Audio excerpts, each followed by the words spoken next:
Kayo naman, syempre.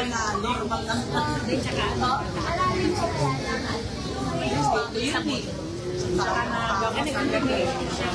Kasi di ba yun? Malaking po.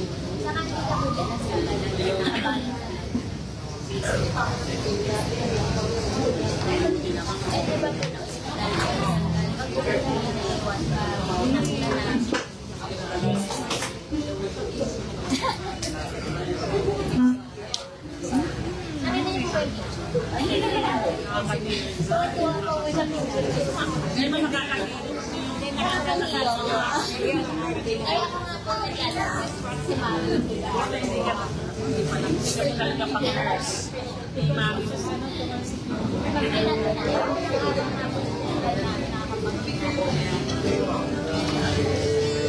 Nandali nga ako sa bahay namin. Tumaon-tumansik. Ang kanya naman dito sa lalaki. Hindi na sa dati. O hindi na. Tumansik.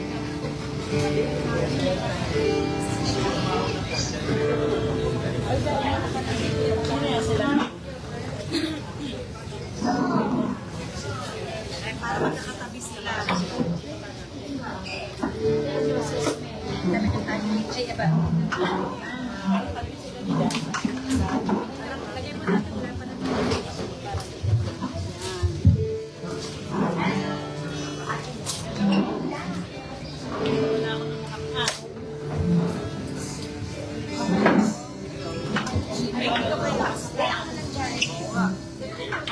Amen.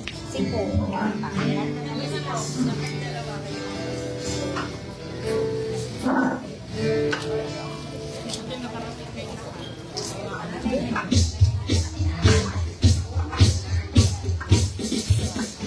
Maybe everyone to stand up. Best people. Hope everyone stand up. Freedom, opportunity to praise Him. Right?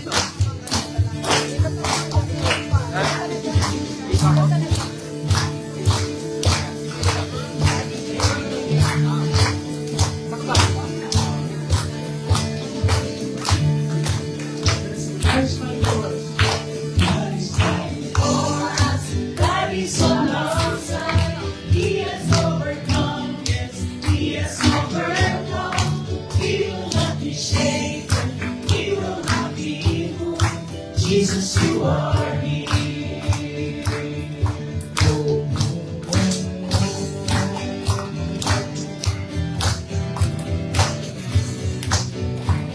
Once again, God is fighting for us. God is on our side. He has overcome us. He has overcome. We will not be shaken. We will not be moved. Jesus, you are here. Carrying our burdens, covering our shame. He has overcome us. He has overcome. We will not be shaken. We will not be moved. Jesus, you are here. I will live. I will not die. The resurrection power of Christ alive in me, and I am free in Jesus' name.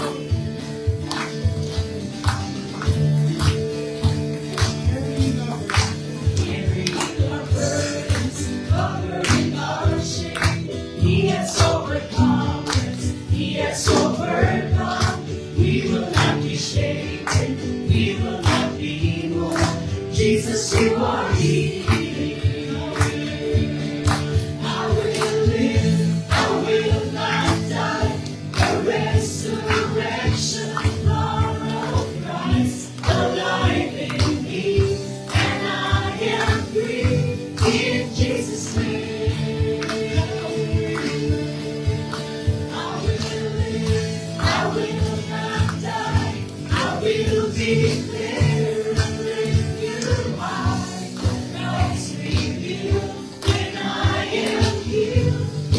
Jesus' name.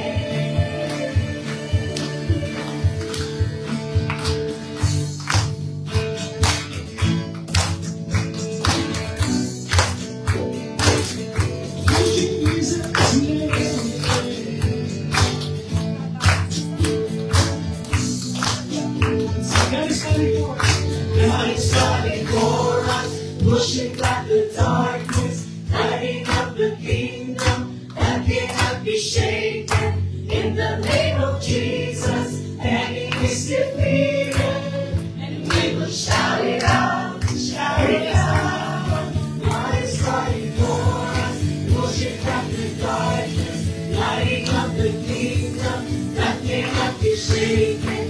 In the name of Jesus, enemy is defeated, and we will shout it out, shout it out. I will live, I will not die. The resurrection power of Christ alive in me, and I am free in Jesus' name. I will live, I will not die. I will declare you are Christ revealed, and I am healed in Jesus' name. Jesus' name. In Jesus' name. In Jesus'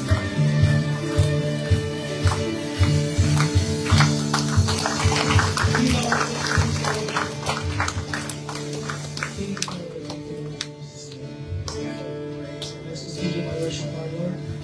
He deserves our best worship. Yes, for everyone.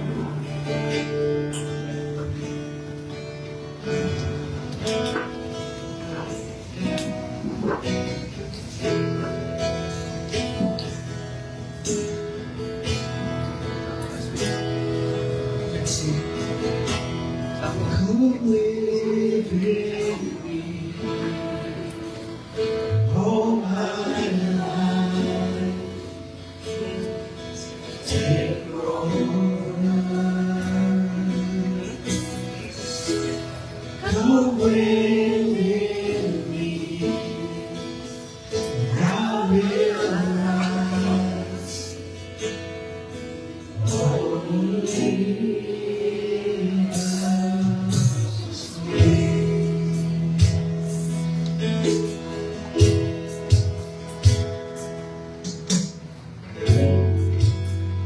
Here I am waiting,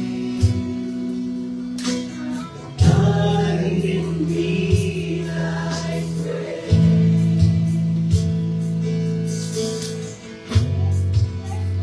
Here I am longing for you.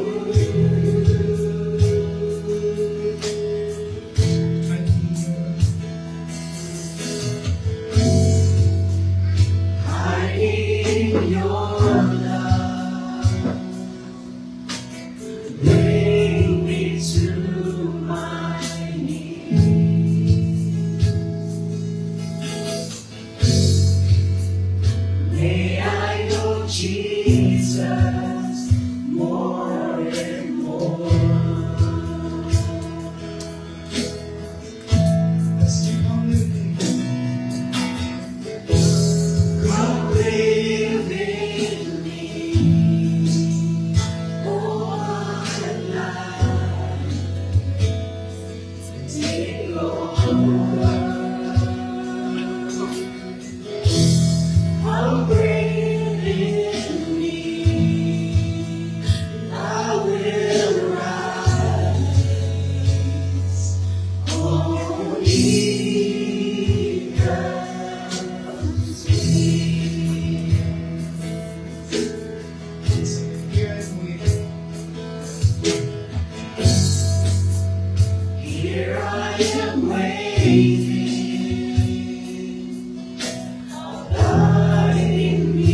Bring me to my knees.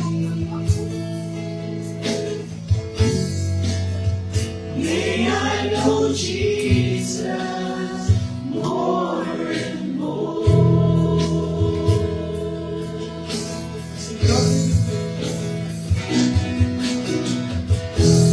God live in me,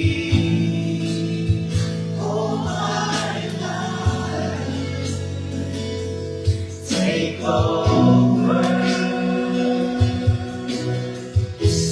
come breathe in me, I will rise, oh, easy grounds, come live in me, oh my life, take over, come breathe in me, I will rise, only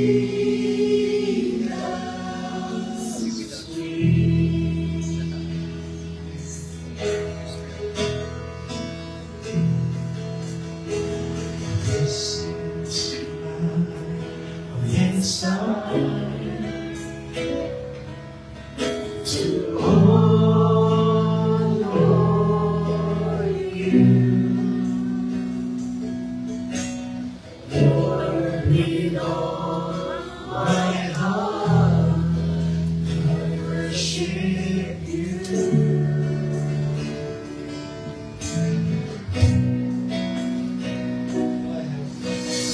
All I have within me, I give you praise. All I adore is in you. It's in you. Lord, I give you my heart, I give you my soul, I live for you alone, every breath that I take, every moment I'm awake. Lord, have your way.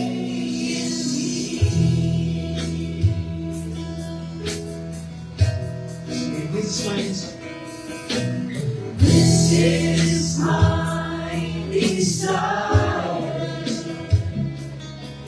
to honor you, Lord, with all my heart I worship you.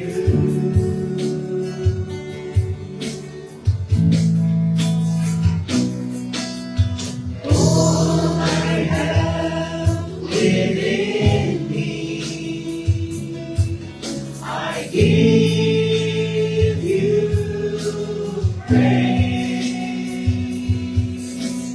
All that I adore is in you. It's in you.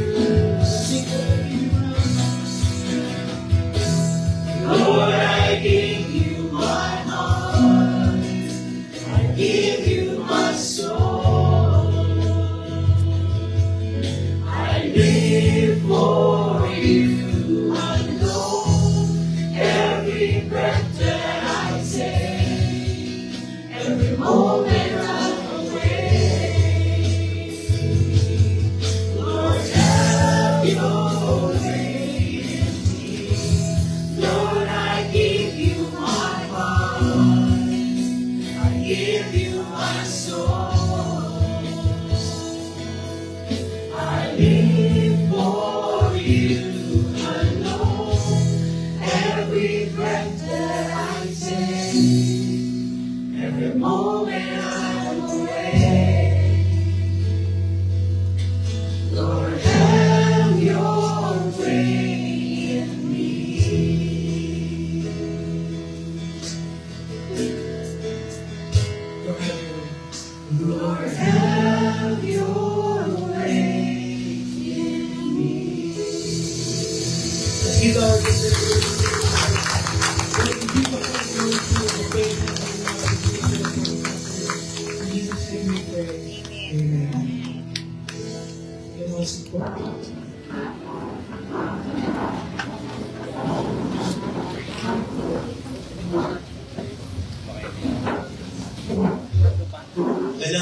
po sa ating lahat. Magandang hapon. Siyempre, Sabado ngayon, no? Pwede ba natin gawin yung mga karat natin katabi at saka sabihin natin pagpalay ka ng Panginoon ngayong hapon ito. Napapasalamat tayo sapagkat kahit wala po tayo face-to-face, I think 2 weeks ago, at ngayon ay nandito tayo, bagamat alam ko na marami ang kapatid na wala dito sa huling ay may mga appointment sila, ano po? At salamat sa Panginoon na dito. At least, ang bawat po sa atin, okay? Mamaya, of course, meron po ako mga announcement at tayo matapos. Patiin na rin natin mamaya yung po mga nag-celebrate na birthday nila, ano po? At ngayon po hapon ay tayo papasalamat sa pagkatang ating dalawang seta ay kasama niya ang ibahay. Yeah, bagamat nakasama na rin po natin siya, kapatid na Missy, at syempre sa mga anak, at kapatid na Dylan ay ito po anak. At salamat po, at sa pagkat na siya magsasalita ngayon, sapagkat nakita mo tama, wala akong boses. Eksakto po, salamat sa Panginoon. Bagi po natin ang kapatid na Dylan. Ito po natin, pinakatulog at kasalamat sa ating Panginoon. Yes. Actually po, mas matanda ako Dylan, pero professor ko po yan. Tuwing Monday, kami po ay nag-aaral. At salamat sa Panginoon sapagkat ang Panginoon ay ginagamit siya. Hindi naman po sa NCCC, kung hindi maging po sa kasama ko po mga nagpapastor at mga magagawa. At sa kasalukuyan, in fact, siya po ay patuloy pang nag-aaral online. No? At syempre, siya rin po ay kasama po sa leadership po ng GCF. Binabati pa rin po natin mga kapatid natin na nasa online at saka yung mga kapatid natin na nasa ibang bansa. At alam ko po, yung iba po na nasa abroad, kilala din ang kapatid na Dylan. At salamat sa pagkatsa po ay magagamitin ng Panginoon. At pakinggan po natin ang salita ng Panginoon mula po sa ating kapatid na Dylan. Ang topic po natin ay kapalastikan. Okay. Thank you. Magandang hapon po sa ating lahat. Okay, praise God. Medyo navigate ko muna itong ating at tingnan natin kung makakasimula tayo. Okay, very good. At ako'y nagpapasalamat dahil meron tayo itong pagkakataon na magtipon-tipon at of course mag-fellowship, pag-aralan ng salita ng Diyos at of course mag-enjoy din sa napakasarap ng pagkain.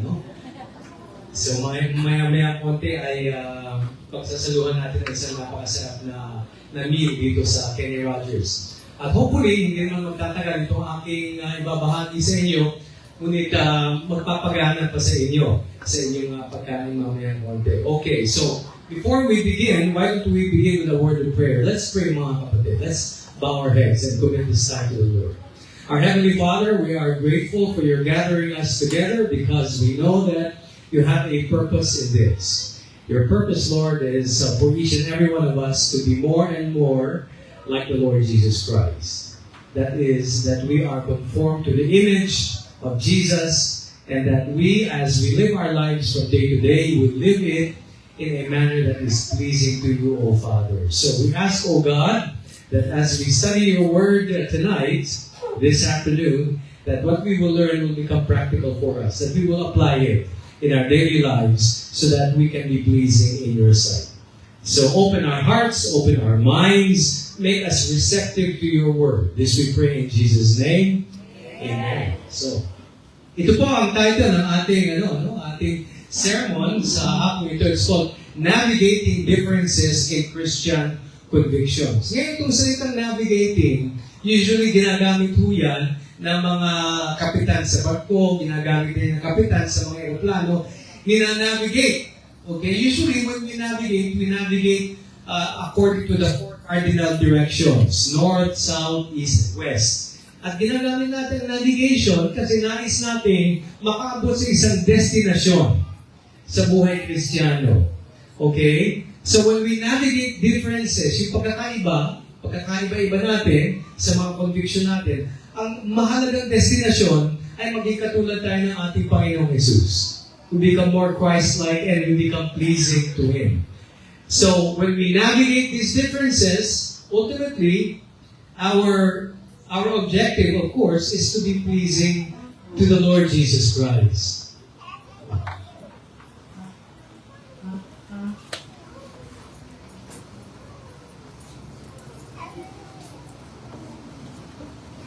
Okay, so we have a question and a need. May pangangailangan tayo, no? Kailangan natin, we have to have an understanding of how to navigate differences and convictions because it is crucial for unity and love within the body of Christ. Marami ho tayong pagkakaiba-iba in terms of yung conviction natin. Pero pag hindi ho natin alam kung paano ho natin inanavigate itong pagkakaiba-iba nito, hindi natin maipapakita yung pag-ibig ng ating Panginoong Hesus at ang unity na kinakailangan natin dito sa Iglesia. So the most important question is, how should Christians handle differences in convictions and practices within the church, especially when leaders impose conformity on matters of dispute or disputable matters? Pag pinag-usapan itong disputable matters, ang ibig ko sabihin, hindi ho klaro sa banal na kasulatan na ito bawal, ito ang hindi mo gagawin. No, it's a matter of dispute, in other words. And in the scriptures, there are many things that are matters of dispute. Okay? But there are things, of course, that are not a matter of dispute. Tinatawag natin dogma, yung mga bagay na yan. Ang pagiging Diyos at pagiging tao ng ating Panginoong Hesus, hindi ho matter of dispute yan para sa atin. Pag ikaw ay hindi naniwala na si Kristo ay Diyos at tao, hindi na namin pwedeng tawagin kapatid sa Panginoon. Okay? We cannot call you a brother in Christ. So, there was a challenge. There's a challenge in the early church. Alright? Romans 14, itong ating topic, itong ating text for today, teaches us to welcome each other without passing judgment. Focusing on living our faith with love and peace, respecting each other's convictions on disputable matters, rather than enforcing homogeneity. Yung homogeneity ho, ibig sabihin, iisa lang ho ang pinaniniwalaan, isa lang ang pinapractice, isa lang ang ginagawa. In other words, pagpasok po natin, paglabas po natin, para po tayong dumaan sa isang manufacturing plant. Lahat ng lumalabas sa planta, pare-pareho itsura. Hindi mo pwede ganyan sa buhay Kristiyano, hindi mo pwede yan sa iglesia ng ating Panginoong Hesus. Imposible. Dahil tayo yung mga tao, may sarili tayong mga isip, at may sarili tayong mga conviction. So, Romans, itong ating introduction, is an epistle written by the Apostle Paul. Alam mo natin ito, sa mga mananampalataya doon sa Roma. And chapter 14 focuses on dietary practices and observing special days. Okay? At they were urging believers to accept one another despite their differences according to these two things. So, this chapter follows the exhortation of Romans chapter 13. To love one another and live in light of the gospel. So, ang gospel ho, ang ebanghelyo ng ating Panginoong Hesus, meron ho kasi noon dividing wall sa loob ng templo. Yung mga hintil, hindi ho pwedeng pumasok doon sa mga area ng mga Hudyo. Ang tawag ho doon, dividing wall. Ang ebanghelyo ho, tinanggal ho yung dividing wall na yan. Pwede na hong mag-fellowship ang mga hintil at saka mga Hudyo. Pero nung first century, nagkaroon sila ng problema. Dahil meron tinatawag na clash of cultures. May kultura ang mga Hudyo, may kultura din ang mga Hintil. So tinanggal na yung dividing wall at sinabi, pwede na kayo maghalo-halo, pwede na kayo magsama-sama. Pero nagkaroon ng clash of cultures, ano? Dun sa mga Jews, patuloy silang namumuhay ayon sa batas o yung law. The Old Testament. Alright? At ina-avoid nila yung mga pagkain na unclean yan, bawal yan. Hindi sila kumakain ng baboy. Hindi sila kumakain ng dinuguan. Yan. Para sa atin, ang tanging kasalanan ng pagkain ng dinuguan ay pag hindi ko kasama ang puto. Yun, kasalanan mo yun. Pero pag kumain ng dinuguan, hindi puto, hindi mo kasalanan. Okay, joke lang, joke. Okay. Ang Gentiles naman, ang Gentile perspective, hindi na sinusunod yung maski ano kinakain nila. Lahat. Walang bawal sa mga hindi. Sa Hudyo na ako, napakadaming bawal. So, dahil sa pagkakaiba ho nito, nagsama-sama ho sila. Nagkaroon ho sila ng potluck. Parang yan, sama-sama tayo. Potluck, magdadala tayo. Kanya-kanya pagkain. Nagsama sila sa isang lugar. Nako, may tension. Kasi sa mga hintil kasi, di ba, mas kaya pwede kainin. Okay lang sila, kakainin lang yung pagkain ng Hudyo. Pero yung Hudyo, hindi na pwedeng maski mahawakan man lang yung pagkain ng hintil, bawal yun. So talagang may clash of cultures. Meron doon tinatawag din observance ng special days. Doon sa may Jewish perspective, meron ho sila mga piyesta. Alam niyo kung ilan na piyesta ng Hudyo? 7.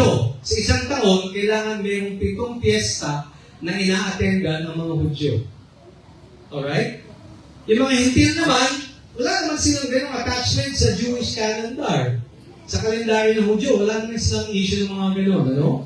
Pero yung mga Hudyo kasi, especially yung early Christians, ganito kasi ang kanilang pananaw, mga kapatid. Ang kanilang pananaw ukol sa pagiging Kristiyano ay ganito. Sa kanila, pagpapatuloy lamang ng Judaismo ang Kristyanismo. When they believed in Jesus Christ said, I did not come to abolish the law, but to fulfill it.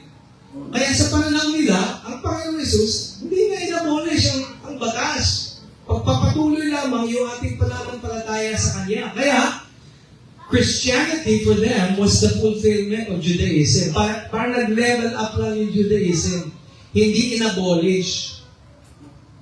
Kaya ito yung talagang pinaka-tension, kaya sinusulat ni Apostol Pablo itong Romans chapter 14. So, para sa panahon natin ngayon, ano itong mga disputable matters na pinag-uusapan natin? Ano? Here are some examples in our present day. Ano? Dietary choices. May mga tao, gusto nila, gulay lang ang kanilang kinakain. Mga vegan ang tawag sa kanila. Tayo, mga omnivore tayo. Makain tayo ng gulay, isda, karne, so on and so forth. Alcoholic consumption. May mga tao, may mga mananampalataya na para sa kanila, matabuhan yung labi nila ng alcohol, hindi yung rabing alcohol, ano? yung alak, ako. Hindi pwede yan. Para sa mga iba naman, okay lang. Diba? Okay lang uminom ng alak. May mga mananampalataya na naniniwala doon. In fact, yung mga iba, practice nga nila during Lord's Supper, yung iniinom talaga nila, alak talaga, wine talaga, iniinom nila. Yung mga naniniwala ng gano'n. Another, of course, itong observance of special days. May mga naniniwala na dapat hanggang ngayon, ang Sabbath, ating sinusunod din. May mga Sabbathista. They think that the Sabbath should be practiced even up to now. Alright? Yung mga iba naman, naniniwala, itong celebration of holidays, Christmas, Halloween, Easter, may mga nagsasabi, mga pagan, mga pagan practices, mga pagan festivals, hindi natin dapat pinapractice yan. Para sa atin naman sa Pilipinas, importante ang Christmas, Easter, okay? Kumisa nga, Halloween. Yan. Is an issue. Big question mark yan. Ito, matindi itong worship practices. Kanina, sinasabi ko sa aming may bahay, nung ako'y lumaki, kami na Kuya Karding, lumaki kami sa San Juan, bawal din pumalakpak. At saka bawal din yung kumari ng ganyan, di ba? Kumakaway-kaway, okay? Nagtataas ng kamay, gano'n, umipikit-pikit, tapos ganito, masisisakti ho kayo, mapapagalitan kayo ng mga elders ng church namin dati. Bawal ho yan. Okay? At saka yung instrumento, bawal ho yung tambol. Okay lang yan ko, hindi ko pwede yung may tambol. Kasi nga, kung pumapalakpak ka, bawal yun, pagtambol. mas bawal. Okay, so, differences in worship style. Ngayon, okay, okay na sa atin. Wala na. Although, there's still mga traditional churches na talagang, napakatahimik ko. Himno lang ang kanilang kinakanta. Okay?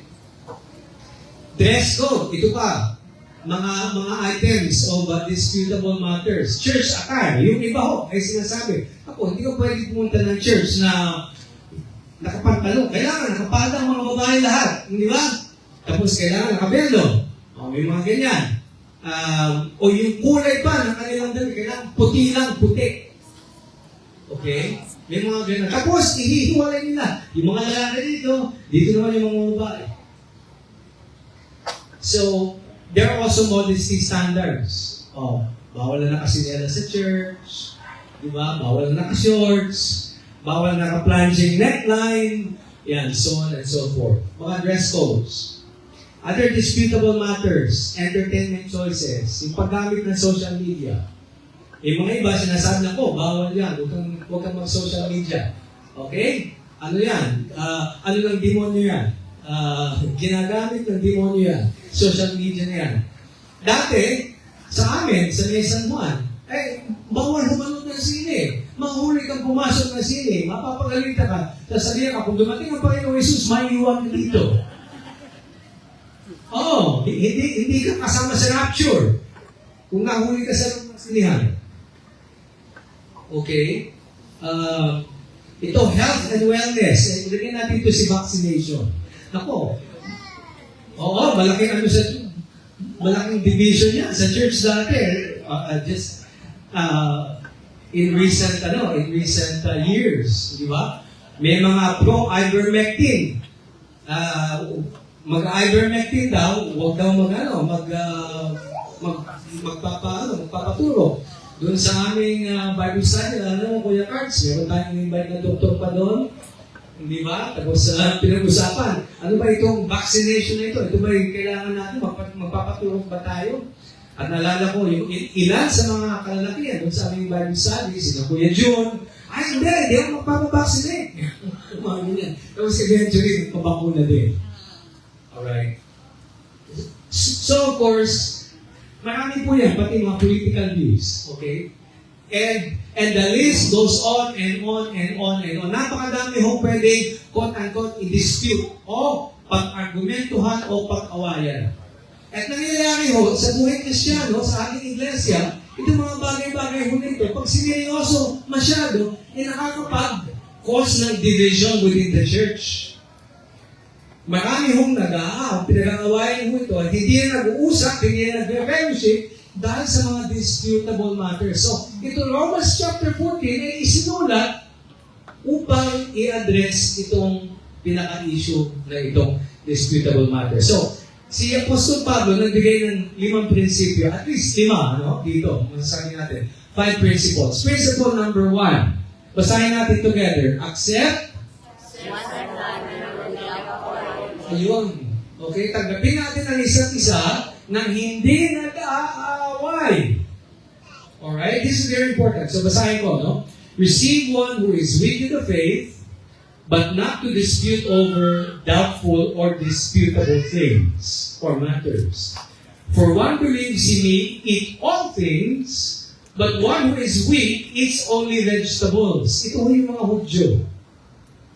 Yung mga hintil, yung eat all things. Naku, maski kung ano dyan, kain, lamon. Diba? Pero yung mga Hudyo, nung unang panahon, hindi. Let not him who eats despise him who does not eat. So, dapat yung mga hintil, huwag niyang kalimutan yung mga tao na hindi kumakain. Ito, ayaw kumain ng baboy. Pagkasarap-sarap. Lalo na kung nadoto, di ba? Pagkasarap-sarap ng baboy so let not him who despise him who does not eat, let him who does not eat judge him who eats. Yung mga Hudyo naman, sinasabi, ano pinakain? Ang dumi-dumi, ang baboy. Di ba? Inuud yan Huwag kainin dapat. Hindi maganda sa katawan. Bawal sa Diyos ang baboy. Di ba? So let not him who eats judge him who eats, for God has received him. Tinanggap yan ng Diyos. Tayo mga kapatid, tinanggap po tayo lahat ng Diyos. Sinasabi ng Apostol Pablo. Okay? Who are you to judge another servant? To his own master he stands or falls. Indeed, he will be made to stand, for God is able to make him stand. Kaya, kung sabi dito, who are you to judge another servant? Lahat po tayo, mga servant ng Panginoong Jesus. Oh? Servant ka ng Panginoong Jesus, servant ka ng Panginoong. Ako, wala kang karapatan na i-judge ka kasi ang pwede lang mag-judge ay ang ating Panginoon. So, who are you to judge another's servant? Right? So,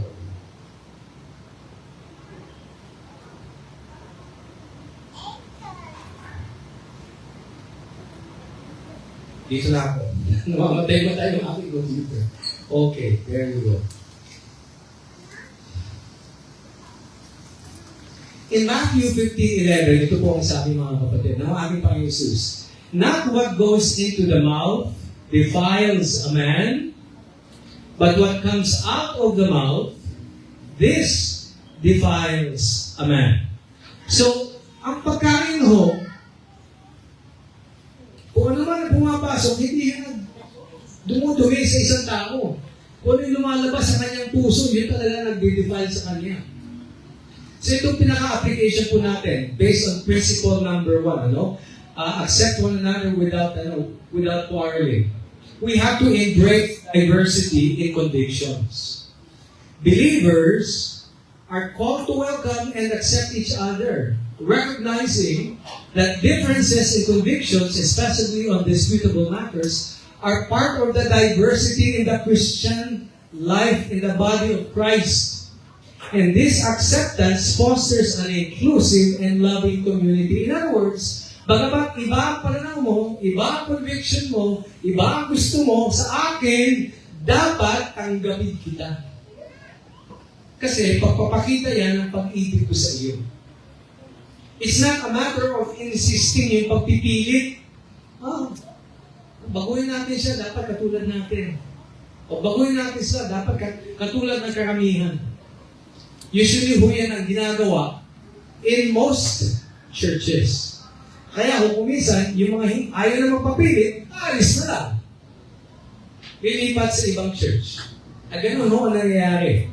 Naghahanap na lang ng church na kung saan ang kultura ay komportable tayo. Ngunit hindi ho dapat ganun. Alright? So, the thing is, accept one another without quarreling. That is the very first principle. Okay. Principle number 2. Basahin po natin. Number 2, live. Okay, mamuhay tayo para sa ating Panginoon. Sabi, one person esteems one day above another. Another esteems every day alike. Pare-pareho yung mga araw na yan. Let each one be fully convinced in his own mind. In other words, kung ano yung pananaw, panghawakan mo ng matibay. Be fully convinced. Alright? In your own conviction. Hindi niya sinasabi, baguhin yung conviction niyo. Hindi. Sinasabi niya, hold on to your conviction. Be fully convinced. Verse 6, he who observes the day, observes it to the Lord, and he who does not observe the day to the Lord, he does not observe it.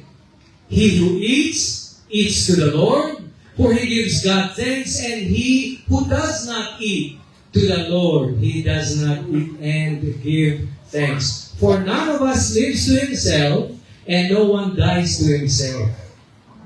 For if we live to the Lord, and if we die to the Lord.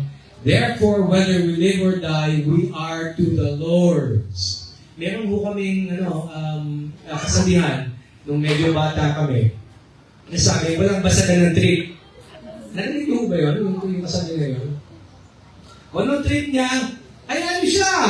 Walang trip ko, huwag mo akong pakialaman. Actually, sa buhay Kristiyano, ganito din po. That's true in the Christian life. Because the truth is, we are all accountable directly to God. For to this end, Christ died and rose and lived again that He might be Lord of both the dead and the living. Siya po ang ating Panginoon. I live to the Lord. I do not live for other men. I live and die unto the Lord. Yun po ang importante yung malaman natin. So living for the Lord ultimately is the objective in the Christian life. At ito po ang application natin, into navigating differences in the Christian church, in our church. Focus on intent. The focus should be on the intent to honor God rather than the specific practices. Yun ang importante po Yung bang ginagawa natin, yung pamumuhay natin, are we doing it because we want to honor the Lord? Whether you eat or not to eat, whether you drink or not to drink, what is your objective? What is your intention? Your intention should be to honor God. If you do this, it helps you avoid judgment. And of course, it promotes itong kultura of gratitude and worship. Kasi pag gano'n, each person living unto the Lord, nakatingin tayo kay Kristo, hindi tayo nagbabantay sa isa't isa. Ikaw ba ito ba ang ginagawa mo? Hindi. Because each one is living unto the Lord. Ang focus, ang intention, na kay Kristo, hindi pagbabantay sa isa't isa. Okay? So, we should recognize that all of life is lived unto the Lord, and it encourages all of us to examine our own motives, our own actions in this area. And it should reflect our commitment to Christ and His Lordship in our lives. Okay, principle number 3. 5 ho ito, ha? So, nasa gitna tayo. Principle number 3. Basahin natin. Avoid? Judgment and putting stumbling blocks. That's right. Avoid judgment and putting stumbling blocks. Iwasan ho natin yung paghuhusga.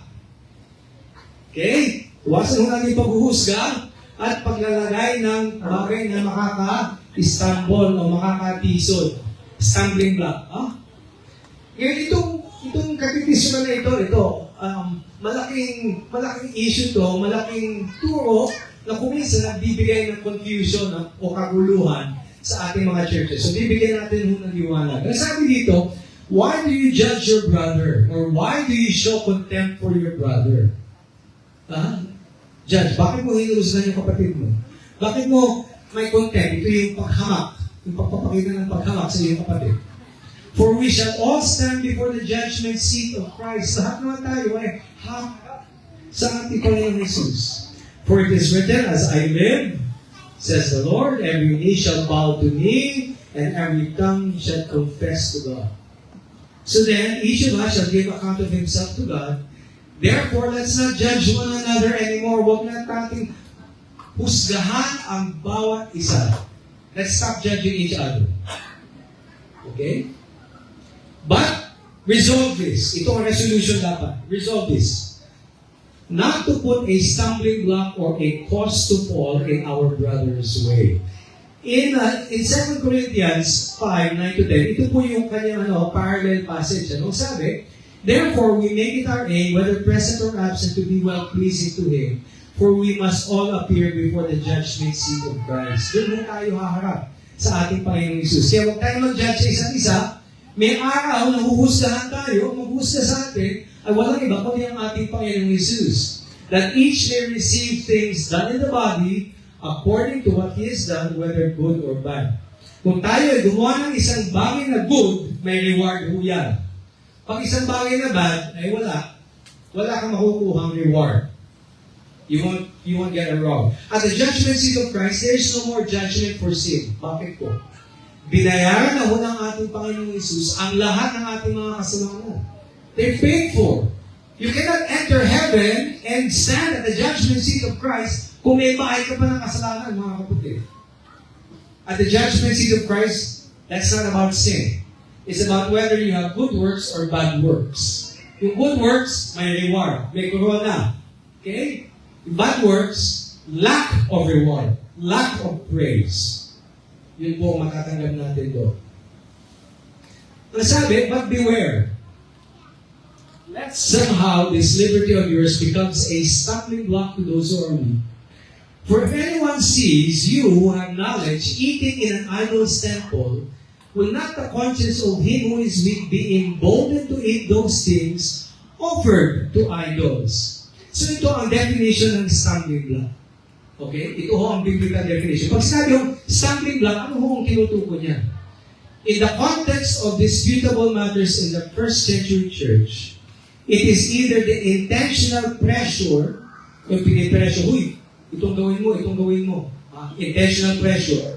Or the unintentional temptation a Gentile believer put on a Jewish believer to violate his standards and sin against his conscience. In practical terms today, ito pong ibig sabihin. It is intentional or unintentional influence. Pag na-influensya natin ang isang kapatid, intentionally by forcing him, kapatid, palitan mo ito gawin mo, yan. Intentional. Or unintentional, meaning nakita ka niya. Ay, umiinom ng alak si Kuya Dylan. Okay ba? Umiinom ng alak? Kasi hindi natatama eh. Natatama. Pero subukan ko kaya. Ay, umiinom siya, nalasing, tapos naku, dapat hindi ako, na-violate niya yung kanyang konsyensya unintentionally dahil nakita niya umiinom si Kuya Dylan. Okay lang kay Kuya Dylan ng alak. Na-violate niya yung kanyang ethical standards o yung kanyang conscience. Yun ho ang stumbling block. Yun ho ang katitisuran. Pag na-pressure o kaya natin ang isang Kristiyano na baguhin o lumabag siya sa kanyang konsyensya, yun ho ang stumbling block. Take note, if one has not yet violated his own conscience by yielding to the pressure of others or falling into temptation to do something against his standards, he has not yet stumbled. Hindi ka pa nag-stumble, kapatid, kung hindi mo pa binayolate yung iyong konsyensya. Kung ikaw ay tempted pa lang, yun kaya ako, hindi. Papasok kaya ako dun sa party na yun o hindi? Ako ba'y manunood ng CD o hindi? Pinetempt pa lang, ano? Ay, hindi. Hindi ko gagawin kasi ginagawa na ko ni Kuya so-and-so, huwag na akong gawin yun. Yun ang kanyang standard. Yun ang kanyang konsyensya. Hindi niya ginawa, hindi pa siya na-stumble. Di ba? So, to stumble means to violate your own conscience. That's what stumbling means, mga kapatid. So, ang ating application ay ito. We must focus on self-examination. Don't examine others, examine ourselves. Self-examination. Instead of judging others, focus on your own life. Ensure that you are living according to honoring God. In a way that honors God. You must recognize your personal accountability to God. And of course, this should encourage humility and self-reflection. Because each of us are accountable to God. Hindi ho natin dapat binabantayan ang kapatid. Siya ho ay accountable sa Diyos. Ikaw accountable. So, mamuhay ka dapat ayon sa standards na pinaniniwalaan mo. Ito ang conviction ko. Base sa aking pagkaintindi ng banal na kasulatan. Fourth principle. Basahin lang together. Act in love. Kumilos tayo ayon sa pag-ibig. Napakagandang prinsipyo. Fourth na tayo. So, malapit na tayo matapos.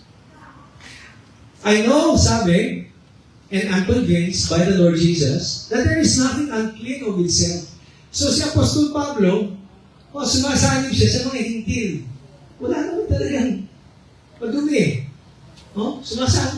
Sumasangayon siya. But to him who considers anything to be unclean, to him it is unclean. So in other words, inirespeto ni Apostol Pablo. Sige, sa kanya, niniwala siyang lumihan, hindi dapat kainin. Sige, sa kanya yun. Tatanggapin ko yun. Okay? Yet a brother is grieved because of your food. You're no longer walking in love. Do not destroy with your food the other for whom Christ died. Therefore, do not let your good be spoken of as evil. For the kingdom of God is not eating and drinking, but righteousness and peace and joy in the Holy Spirit. For he who serves Christ in these things is acceptable to God and approved by men. Ang sabi ni Apostle Pablo, doon naman sa 1 Corinthians 8:11 to 13. And because of your knowledge, dito pala, kausap dito, mga hintil ang kausap dito. And because of your knowledge shall the weak brother perish for whom Christ died. But when you thus sin against the brother and wound their weak conscience, yung mahina nilang konsensya, yung mga Hudyo, mahina ang konsensya, you sin against Christ. Therefore, if food makes my brother stumble, I will never again eat meat, lest I make my brother stumble. So, here is a very important principle, mga kapatid. Self-description versus prescription for all believers. The Apostle Paul is describing himself. Paul's resolution to avoid eating meat to prevent causing a brother to stumble demonstrates his sensitivity and commitment to the spiritual well-being of others. However, it is not an imposition. Hindi niya sinasabi, lahat ay kailangan tumulad kayo sa akin. Kung ako ay mag-give up para sa aking kapatid, hindi ko sinasabi, gumaya kayo sa akin. He's not imposing it. Okay? But rather, it is an example of how a person or a believer might choose to exercise their freedom responsibly. In contrast, the command to not judge but accept one another as found in Romans chapter 14 is a direct and higher priority. Kasi utos, mga kapatid. Tanggapin natin ang isa't isa, pagamat iba yung conviction niya. Ibang conviction mo, tanggapin mo ako. Ibang conviction mo, tatanggapin kita, mamahalin kita. Pagamat iba yung conviction mo. Iba yung stand mo. Mahalin mo ako, pagamat iba yung stand ko.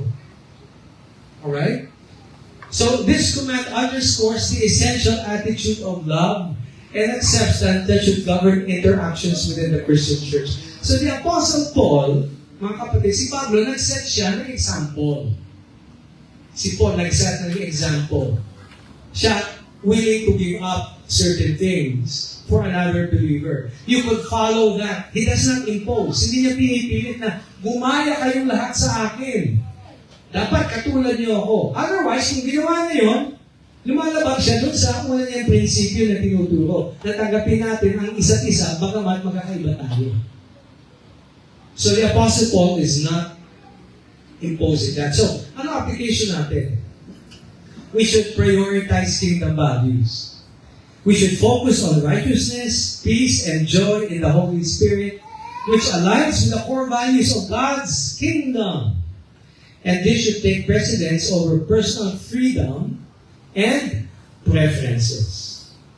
So, ang focus natin, mga kapatid, righteousness, katuwiran, peace, kapayapaan, joy, ligaya sa buhay Kristiyano. When we focus on these things, hindi sa mga differences natin, magkakaroon tayo ng unity in the body of Christ. Fifth and final principle. Dito tayo magtatapos, mga kapatid. Number 5, pursue together. Pursue peace and edification. Basahin ko, ano? Therefore, let us pursue the things which make for peace and the things by which one may edify another. Do not destroy the work of God for the sake of food. All things are indeed pure, but it is evil for the man who eats with offense. It is good neither to eat meat, nor drink wine, or do anything by which your brother stumbles, or is offended, or is made weak. Do you have faith? Have it to yourself before God. Happy is he who does not condemn himself in what he approves. Now, this is very important, itong verse na ito. Because if you have a stand on drinking, sa tingin mo, okay lang ang uminom, huwag mong gawin yan sa harap ng kapatid. Do it when you are alone with God. Okay? In other words, you should have your own conviction, live it, but don't tempt the others, the brethren.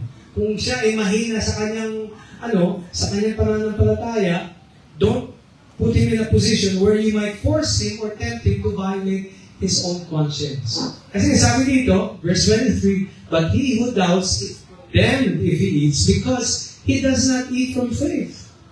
For whatever is not from faith is sin. Kumain nga siya, pero hindi naman yun talaga ang kanyang conviction. So he violated his own conviction, and therefore, he sinned against his own convictions. The priority of peace and edification in the body of Christ. Bakit importante? Kasi it maintains unity. The Lord Jesus Christ prayed for unity in the body of Christ.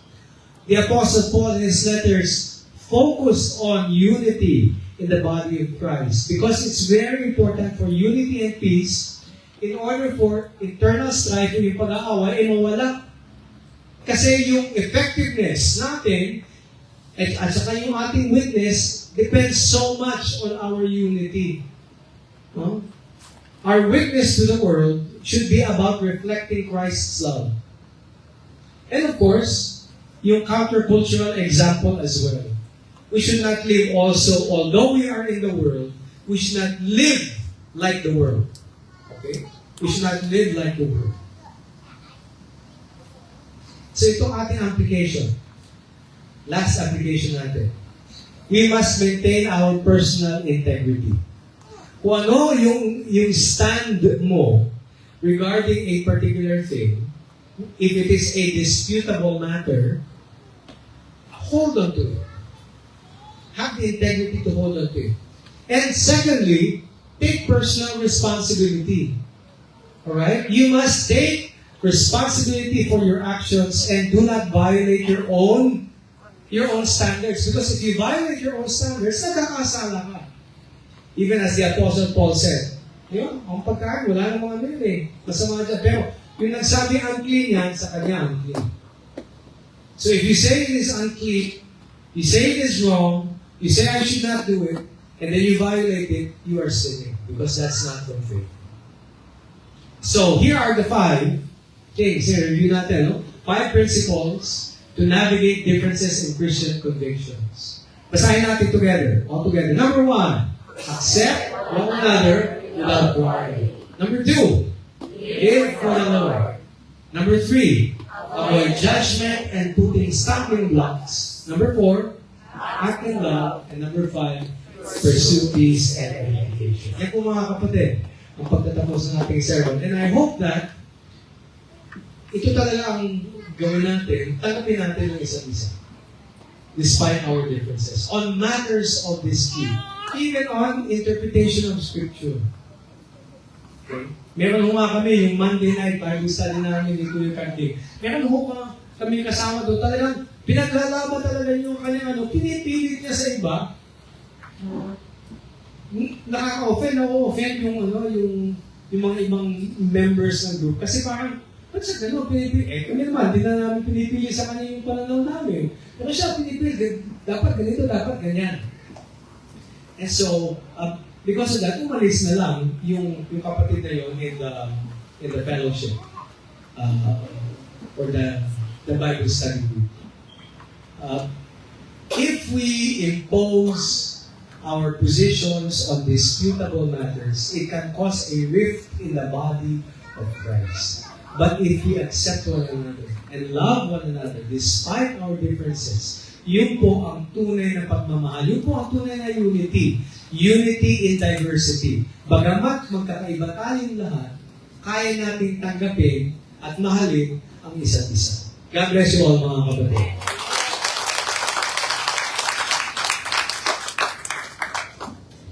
Salamat, kapatid. Actually, nung binahagi niya sa amin yan, sa aming mga workers at pastors fellowship namin, sabi ko, magandang ibahagi yan sa atin. At salamat at yan naman na nakapot. Sigurado po na marami tayong mga aring question o kaya siguro may mga bagay-bagay tayong nag-iisipan kasi nakaka-relate tayo dito. Sino nakaka-relate dito sa pinag-isapan po natin? Amen. Ano po? In fact, nung siya yung nasalita, lahat na nangyari po sa akin, mula ng bata ko, pati sa kinukwento niya from San Juan, kami sa Taytay, talagang naging issue po sa amin. Diba, tama po minsan ang naging standard na, open natin, minsan yung sarili mismo nating conviction. Gano'n. Naranasan ko po yan sa maraming pagkakataon. Naniniwala ako, siguro baka habang kumakain tayo, sabihin natin, uy, bawal ang manok. Akin na lang yan. So, sabihin, ang maganda po ito, pagka Wednesday, minsan pag-uusapan po natin yung ating topic. So, prayer meeting Wednesday, online, at minsan yung mga question po, at saka minsan may pag-uusap. At kung meron kayong tanong, ay pwede po natin mapag-usapan. Plus, kahit po tayo ay habang kumakain, pwede mag-usap. No?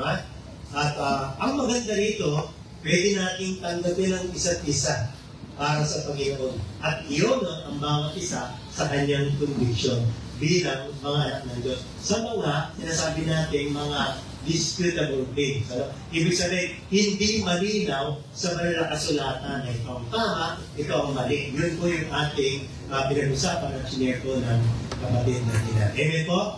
Alapakan po natin ang ating Panginoon. In fact, ito ako nangiging, tinitingnan ko po kayo, talagang pinatutuwa at alam ko na lahat po tayo ay blessed. Diba po tayo sa pagkakalaw, kawagin ko po ang kapatid na Nasir sa ating offering. Of course, mamaya po, bago sa ating pagkain, meron po ako na-announcement.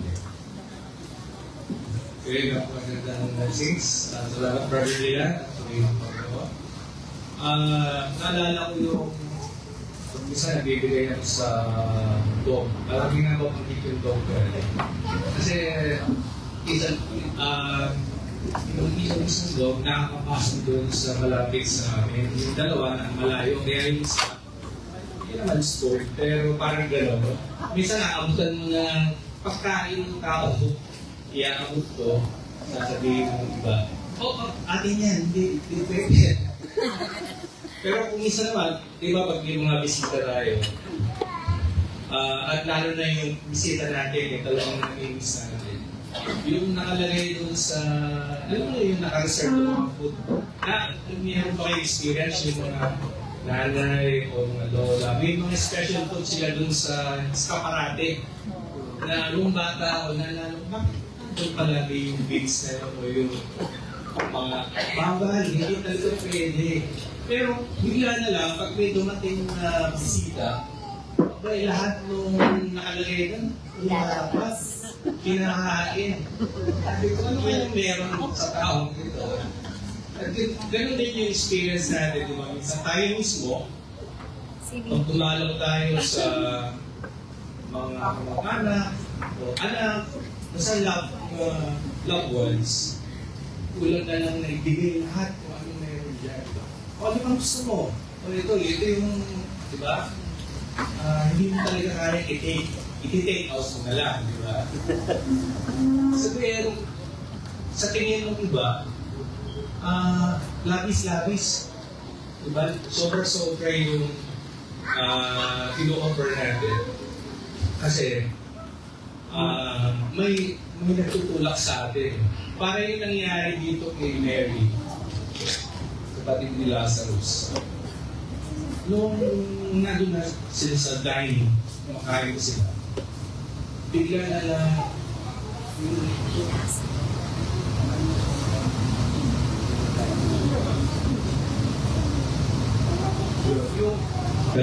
yung nakatalo nilang pabango, pure nard, 1 pint ng laki.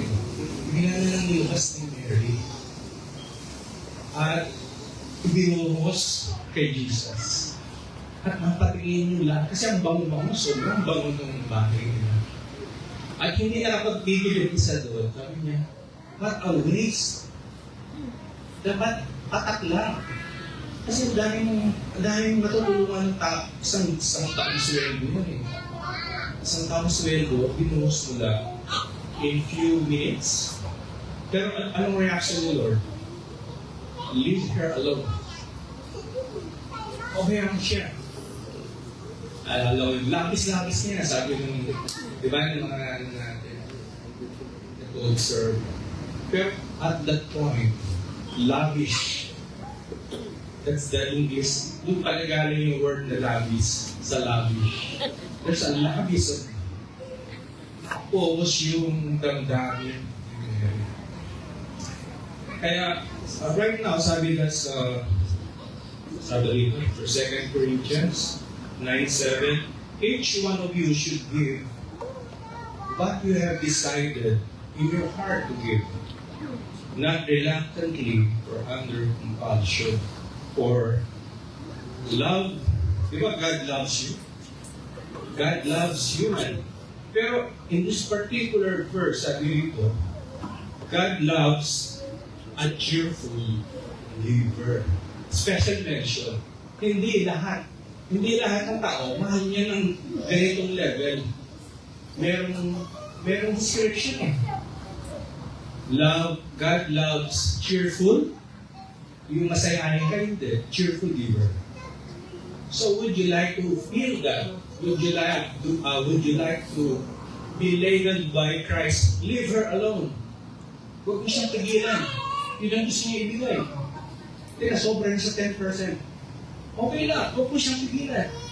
Because, kung anong ginawa niya sa harap ko, tatandaan ko yan. Sabi nga ni brother, my judgment day, markado ko yung binigay niya. 100%, 90%, 60%. Walang rules sa living. Diba? So I encourage myself and all of us, madalas, huwag kaminsan-minsan, hindi lang dun sa mga loved ones natin, kundi doon sa nagbigay ng totoong pag-ibig sa ating mga kapatid. So before I call on, shall we pray first? Pray. Panginoon, thank you for a wonderful message for today, and even for the wonderful place for today. And most especially, Father, thank you for saving us all and giving us this privilege, the pleasure of gathering, celebrating your goodness to us, what you have done for us on the cross. May this offering be like the pure nard perfume, Lord, that even hindi ganun kamahal ang ito, pero nagagalit ko ito sa aming bukal ng puso sa pangalan ko ng Jesus.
Tuwa pa pala ng Panginoon ang nakakalaga at gamit sa pagpapalagaan ng mga kaharian at salamat po sa kaya at provision po sa atin.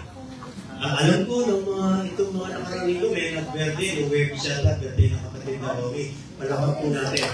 Sabay din siya ng birthday teacher, absent teacher. Hindi ko alam kung sino ang may birthday ng June kasi hindi na tayo mag-face-to-face. Pwede bang itaas ang kamay? Sino pa? Hindi. Okay. Sino pa? Si Romy. Si Edward, na pala. Okay. So marami pa po, ano? Na nag-birthday. Sino pa? Asawa ni Ram. Hindi pa.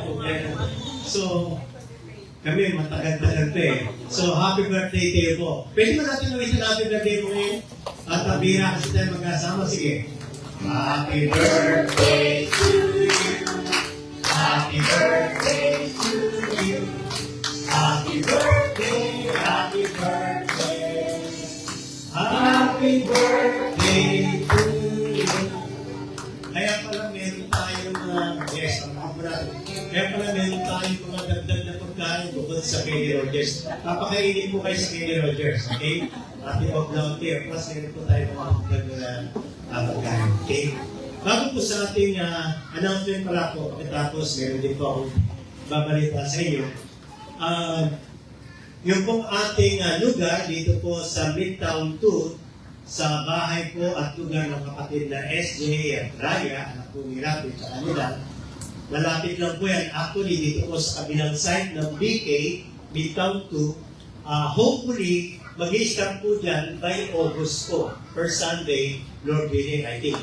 Yung isang buwan, tatapusin yata nila yan ng, tingin ko yung harap na lang medyo, parang siguro po, ang gusto nila ay ayos na ayos at walang marami mga stomo, gano'n, no? So, alam ko sa July, mga third week, pero mas maganda pa ay bigyan pa natin ng ilang taon. Pero, Lord willing, by August, ay taon ng ilang araw. By August, okay na siguro, no? Lord willing, ano? Ngayon, ito naman. Ito po kasing Kenny Rogers, syempre po medyo mahal, pero salamat sa Lord, hindi na po kulang ang Panginoon. Amen po? Okay, so bago pa lamang po tayo pumunta dito, may pambayad naman pa tayo sapagkat ang Panginoon po ay napakabuti. Habang wala, kasi po maghahanap din kami, talagang wala po tayong lugar. Ang Kenny Rogers po ay halos Saturday at Sunday lalo, puno po sila. Sabi na namin ni Wyatt, gusto mo, Miyerkules, dito natin gawin. Kaya nung may trabaho, marami sa mga kapatid, baka 10 lang tayo. Pero kaya weekdays, kasi ang Sabado at Linggo, kasi maganda po yung venue, maganda yung lugar, at medyo talaga po, maganda po ang patakaran ng Kenny Rogers, no? Bagamat hindi mura. Kaya lang, yung isla, may talagang ang hirap. Kaya po tayo, halos para tayo sa Sabado tayo. Pero sabi nga, walang araw, ayun sa pinag-usapan natin. Kaya wala pong Sabado, walang Linggo. Kaya tayo po ay minsan lamang dito. Pero salamat po, doon po sa tinitira namin ngayon, na dating tinitira nila Rafi at Udang, na may-ari po ng bahay ay si Kuya Rudy at si Ate Tina. At ang bahay po nila, sabi niya, malaki naman ang garahe. Pwede naman kayo mag-face-to-face, pero pwede din kayo dyan para kung gusto nyo mag-face-to-face, yung iba na gusto pumunta dyan, malapit lang po yan sa Kingsville. Doon po kami nakatira ngayon. At ibigay po namin yung address at of course, yung paano punta. In fact, parang lumayo tayo ng konti rito. Konting takbo pa, Kingsville na. Okay, malapit. Pag pumasok kayo doon, isang diretso lang yun, pagkanan nyo, nandun na. Okay? Ngayon, hindi pagkain natin ay Kenny Rogers. Tarding Rogers muna po, ha? Pero at least, yung kung pwede na pumunta, welcome po tayo. Hindi po namin inaasahan yung ganito karami, of course, yung iba naman. Kasi medyo sa garahe po, medyo may konti, kaya ang gagawin po dyan, linggo ng alas 10 ng umaga. In fact, magtatanong kami, sigurado po, di mo na yung oras natin. Siguro may alas 7 ng umaga, alas 7 ng gabi, alas 2 ng madaling araw, alas 2 ng hapon. Kaya para sa akin, siguro, yung dati natin ginagawa sa BK, since face-to-face, 10 o'clock ng umaga. Teka muna, baka na-violate ko kayo. Ano gusto yung oras? Sige nga. Sunday po, of course, no? Kasi sa bahay naman. Ang maganda po nito, ito, walang bayan. Parang hindi ko pumapalakpak. Saka pangalawa, tinawagan po ako ni Kuya. Sabi niya, pwede naman dyan. Kasi ayaw pumagap kasi sa bahay po nila. Pero napakabit po nila. Sabi, pwede. Online naman kayo, pero face-to-face, pwede nyo. Sabi nila. So, pwede po, po yung garahe. Siguro po, medyo kasya dyan, 30, 40, something. Kaya bibigay po namin ng detalye. So, okay po ba Sunday as Jace? Okay. So, bahala po naman tayo. Tayo po yan. Marami po mga kapatid na madaling pumunta ron sa kanto. Kasi sila Dennis, sila General, sila Ram, mga taga-rito yan no? Yan ang mga taga-rito, isang ikot lang. By the way, good news, tinitinang ko yung kalsada, sobrang traffic, ngayon wala na. Ayun, no? Pagkakain natin, tayo na mauwi. Diba? So, salamat sa Panginoon. Anyway, yung announcement natin at iba pa po. Sa August, Lord willing, baka nandun po tayo. Ito po ay malungkot, pero kailangan po natin na malaman ang kapatid na Rabi na nasa Mindanao, ang kanya pong nanay ay kinuha na ng Panginoon.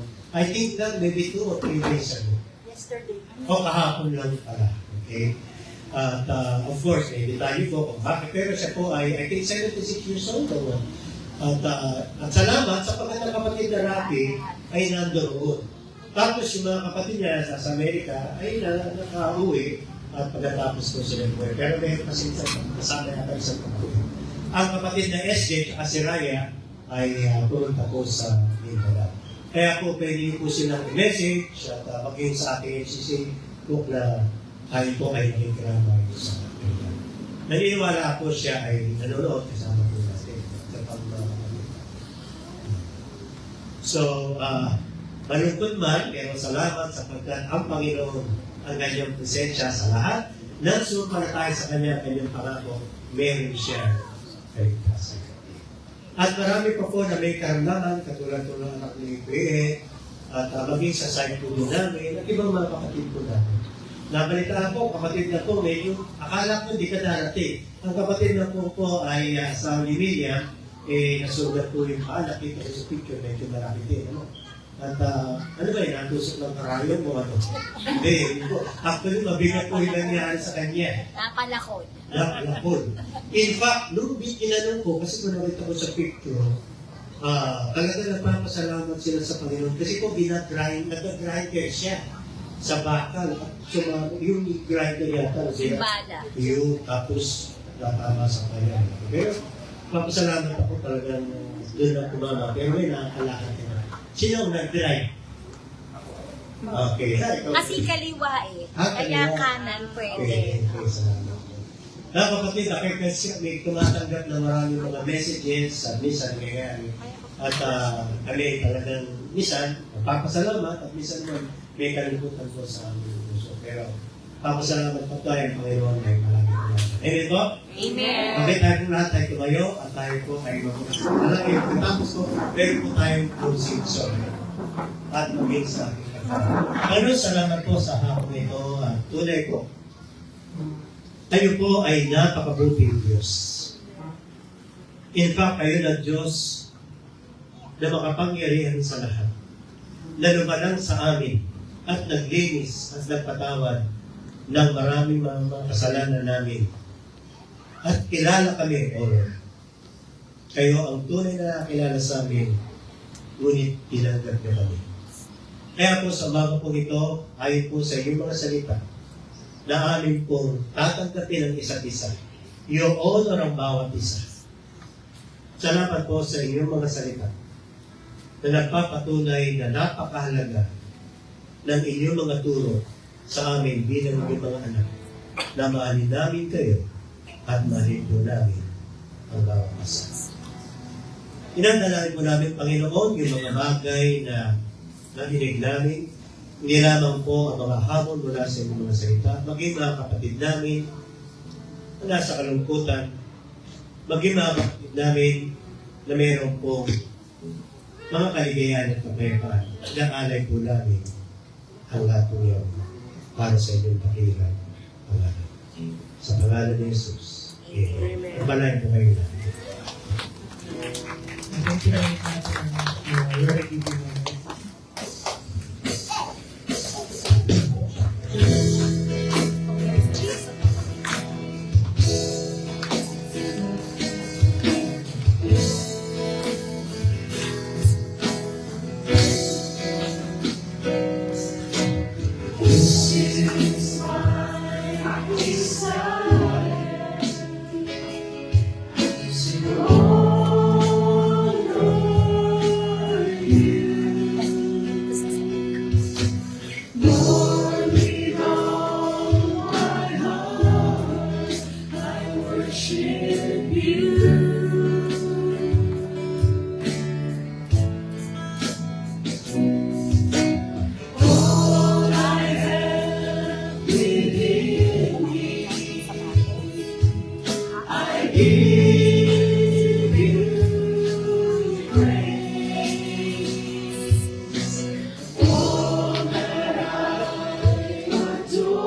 Maraming salamat mga kapatid. Kaya sa Sunday, meron tayong face-to-face ulit. Okay? Kingsville yan. Ang address po namin ay sa Boris Street po yan. Bibigay po natin ang detalye. Okay? At salamat na rin sa Panginoon sa pagkain po natin ng ating tatanggapin ngayong gabi. Okay? Salamat po. God bless. Salamat kapatid na Dylan at ganun din sa inyong bahay. God bless po sa atin.